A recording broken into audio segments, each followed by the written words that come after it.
আচ্ছা, এবার একটু তাকান সবাই, একটু এই চিত্রটার দিকে সবাই একটু খেয়াল করবেন প্লিজ। আমি একটু নামাই দিচ্ছি নিচে আপনাদের বোঝানোর জন্য,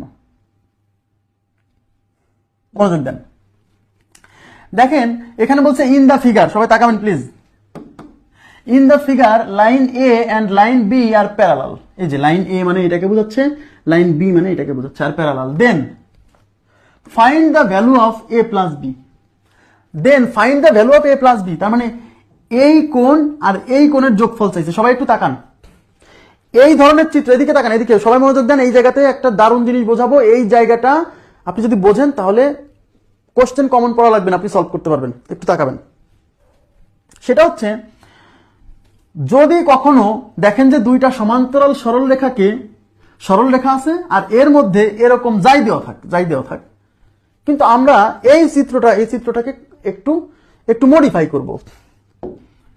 আমরা যেটা পড়ছিলাম থিওরি পড়ার সময়, কি পড়ছিলাম? দুইটা সমান্তরাল সরল রেখাকে অন্য একটা সরল রেখা এরকম বা এরকম ভাবে ছেদ করতো, অথবা এরকম ভাবে ছেদ করতো, তাই না?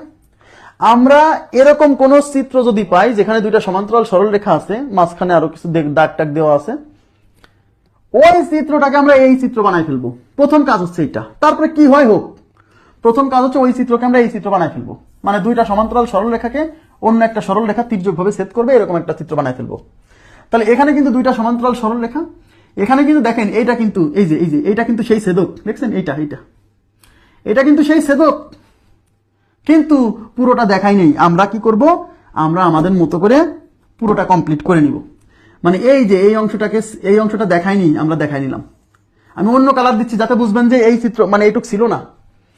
এবার দেখেন তো আমাদের সেই পরিচিত চিত্রের মতো হয়েছে কিনা। মানে সোজা কথা, এরকম কোন চিত্র যদি দেওয়া থাকে, দুইটা সমান্তরাল সরল রেখা অন্য একটা সরল রেখা তির্যকভাবে ছেদ করছে, কিন্তু পুরোটা দেওয়া নেই, আপনি পুরোটা বানাই নেবেন ব্যাস। এইবার কাজ, এদিকে তাকান। এই কোণটা যদি এ হয়,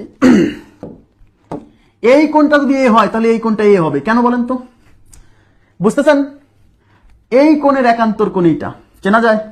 এই কোণের একান্তর কোণ এইটা, এই কোণের একান্তর কোণ এইটা। এইবার তাকান, আমি যদি এইখানে একটা নাম দিতাম ডি, এখানে একটা নাম দিতাম ডি, এখানে এই পয়েন্টকে নাম দিতাম ই, আর এই পয়েন্টের নাম দিতাম এফ, তাহলে ডি ই এফ একটা ত্রিভুজ। তাকান, তাহলে ডি এফ কি ত্রিভুজ কিনা? ডি এফ একটা ত্রিভুজ, ডি এফ ত্রিভুজ কিনা? হ্যাঁ, ডি ই এফ একটা ত্রিভুজ। এদিকে তাকান, এদিকে মনোযোগ দেন, এদিকে। এই ডি এফ ত্রিভুজের এই বাহুকে বর্ধিত করা হয়েছে কিনা দেখেন তো।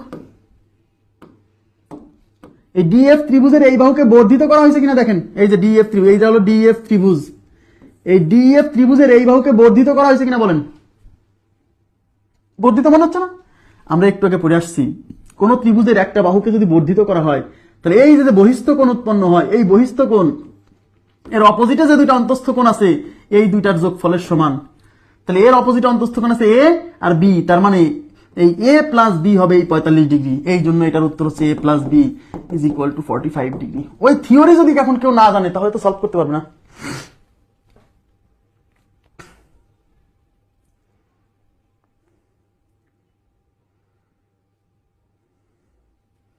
বোঝা যাচ্ছে বিষয়টা? তাহলে দেখেন, একটু আগে থিওরি পড়ে আসলেন, সেই থিওরি। তাহলে যদি কখনো এরকম চিত্র আসে, দেখেন যে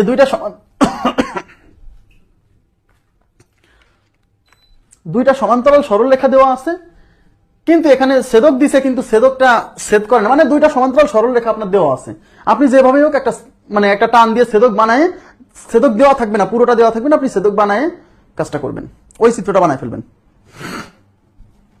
এখন একজন বলছে ভাই আমরা যদি এই কাজটা করি, আমি যদি এই ছেদক এইটাকে বানাই, হবে না? দেখেন, এটাকে যদি ছেদক বানান তাও হবে। এই যে এটাকে ছেদক বানাই দিলেন। এইবার এই কোণটা বি হলে এই কোণটা বি হবে, কারণ একান্তর কোণ পরস্পর সমান। এবার দেখেন এখানে ত্রিভুজ হয়েছে, এই যে এটা একটা ত্রিভুজ, এটা একটা ত্রিভুজ। এই ত্রিভুজের এই বাহুকে বর্ধিত করা, দেখছেন? কোন ত্রিভুজের একটা বাহুকে বর্ধিত করলে যে বহিস্থ কোণ উৎপন্ন হয়, এই বহিস্থ কোণ এর অপোজিটে যে দুইটা অন্তস্থ কোণ আছে, এইটা আর এটার সমান, এ আর বি এর যোগফল হবে 45 ডিগ্রি। ক্লিয়ার?